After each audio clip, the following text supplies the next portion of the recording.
This recording will go over vasodilators and ACE inhibitors. Vasodilators are potent antihypertensive drugs. Direct-acting vasodilators act by relaxing the smooth muscles of the blood vessel, mainly the arteries, causing vasodilation. So if you think about, vasodilation, it makes the lumen of the blood vessel bigger because it's relaxing the smooth muscle around it, so it's making the opening of the blood vessel bigger.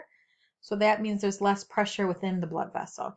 If you think about, like, if you had a hose hooked up and you had a really tiny skinny hose and then a big fat like fireman hose, right? And they have the same amount of water running through it, the pressure within the really skinny tiny hose is going to be higher because there's a smaller lumen and it's pushing out against it, where the pressure inside the big fireman's hose would be less, right? So that's how vasodilators work to help lower blood pressure.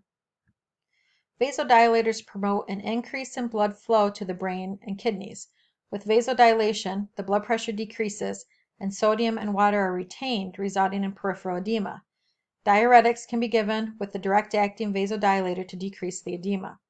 Your prototype vasodilators are hydralazine and also nitroprusside. Hydralazine causes little orthostatic hypotension because of minimal dilation to the arterioles. However, reflex tachycardia and release of renin can occur secondary to vasodilation and decreased BP. Beta blockers are frequently prescribed with arteriolar vasodilators to decrease the heart rate. This counteracts the effects of reflex tachycardia. Nitroprusside is prescribed for acute hypertensive emergencies. It's a very potent vasodilator that rapidly decreases blood pressure. It acts on both arterial and venous vessels.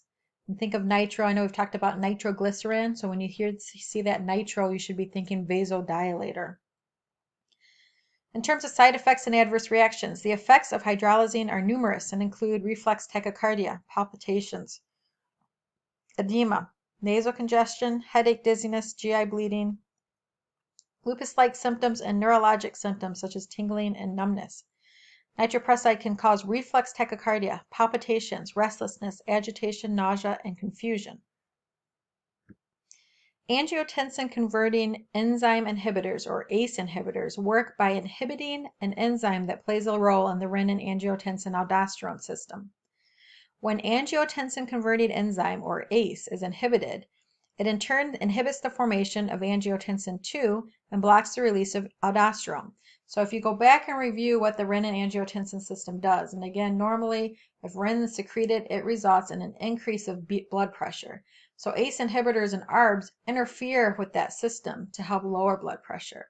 With ACE inhibitors, they prevent the formation of angiotensin II and block the release of aldosterone. If you remember, angiotensin II is that potent vasoconstrictor. Aldosterone causes sodium and water retention. By blocking those, right, the vasoconstriction doesn't happen. The aldosterone isn't there telling the body to hold on to sodium and water, so more is released through the urine, right? And those are the ways that ACE inhibitors help to lower blood pressure. When aldosterone is blocked, sodium is excreted along with water and potassium is retained. ACE inhibitors cause little change in cardiac output or heart rate, and they lower peripheral resistance. If you look at the list of medications for ACE inhibitors, you'll see that they do have something in common. The majority of them end in that PRIL, pril.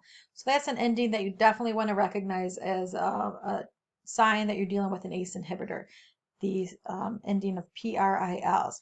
Your prototype ACE inhibitor that you need to recognize for sure as an ACE inhibitor is lisinopril. African Americans and older adults do not respond to ACE inhibitors with the desired reduction in blood pressure, but when taken with a diuretic, blood pressure is usually lowered. The primary side effect that you're going to see with ACE inhibitors, or that you're going to see on testing, the one that you want to associate with an ACE inhibitor, is the non-productive irritating cough, also known as an ACE cough.